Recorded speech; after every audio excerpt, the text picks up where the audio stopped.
If you're like me, you're eager to make this year a masterpiece in your art journey. But there are some pitfalls I've fallen into over the years, and I want to share the top 5 big mistakes to avoid as a painting artist in 2024.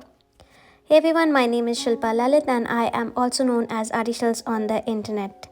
So, I have made a lot of mistakes in my journey being an artist that I am today. I have learned from these mistakes and I am here to help you now. So, grab your paints and brushes and let's dive in.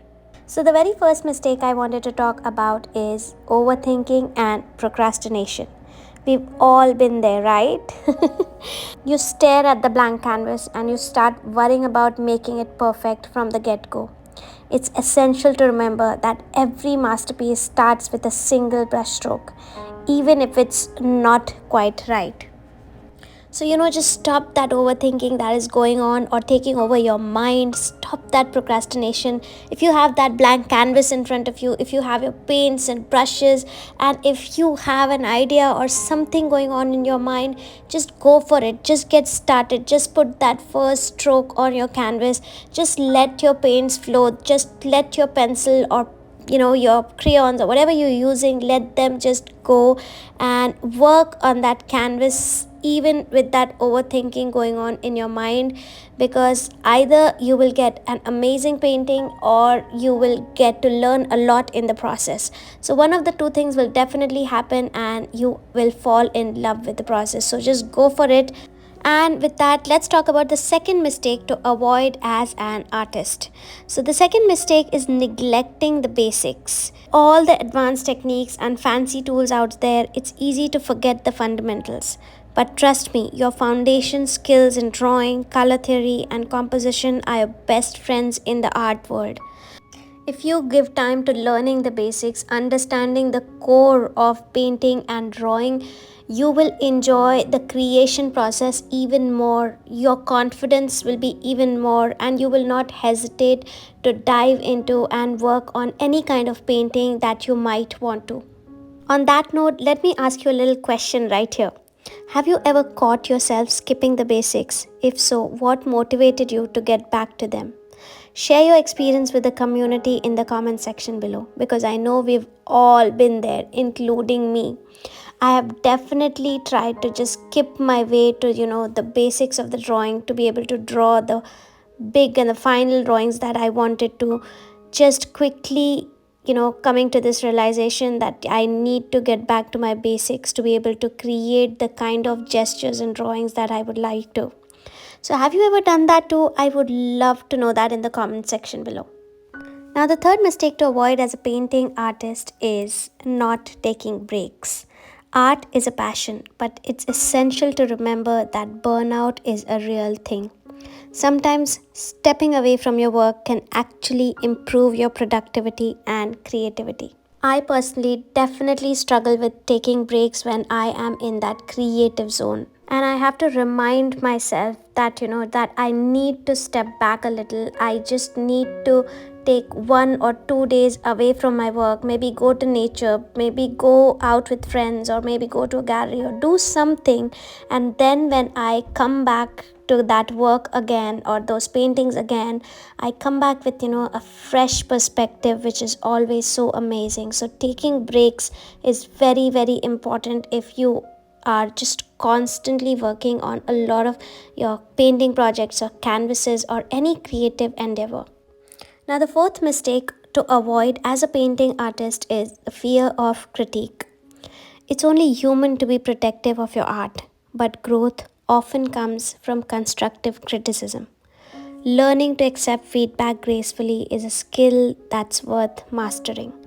As artists, I feel that we are often surrounded by praise because not everybody around us are artists. They look at our work and they are like, wow, this is so amazing, you're so talented.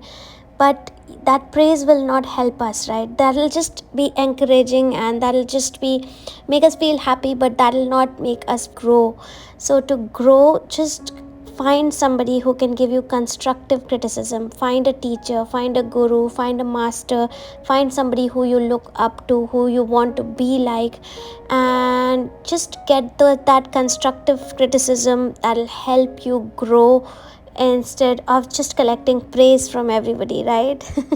I know this is definitely my mistake, because I am surrounded by praise, but the only thing that really helps me grow is the constructive criticism that I seek from the people that I look up to.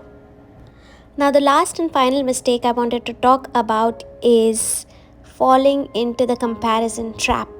Yes, we've all been there at some point or the other. At some point or the other, we all compare ourselves to somebody that we admire or somebody else that is doing better than us, but that is totally wrong. It's incredibly easy to look at other artists' work and feel like you're not measuring up. But remember, your art is your unique expression, and there's no one like you. You, as an artist, are on your own journey. You have been taking your own path. The circumstances that have been in your life have been completely unique and completely different, and nobody else is experiencing that. The levels that you are crossing from the time you got started with your art to wherever you are with your art right now, the levels, the paths, the teachers that you've met, the time that you've given to your art, the dedication that you've given to your art is completely different from the person you must be comparing yourself with. And that person that you're comparing yourself with maybe had their own unique path and journey that matches nowhere from with your path. So how can you ever compare your journey with somebody else, or yourself with somebody else, or your art with somebody else? That is totally wrong, right? And that comparison also brings demotivation, and we don't want that. So focus on your own journey, focus on your own path, focus where you are right now, and focus on where you can be in the future, 1 year from now, 2 years from now, or 5 years from now, and work towards that and give your best. And with that, I would like to wish you a very happy new year. I really hope that you set goals for your art and give your best and avoid these mistakes completely. And may you achieve everything that you have dreamed of with your art. So with this, I'm done sharing the 5 mistakes. I really hope you found everything I had to share in this video helpful, and I would love to know in the comment section your thoughts as well. And I hope you enjoyed watching the creation of this cat painting. If you have any questions about art or anything, you can leave that as well in the comment section below. And you can check out my workshops as well if you would like to learn how to paint my paintings at artyshilsartacademy.com.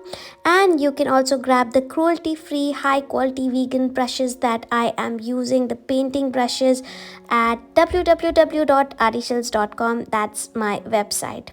So thanks again. I would catch you in another video next Friday. Till then, bye and happy creating. Bye.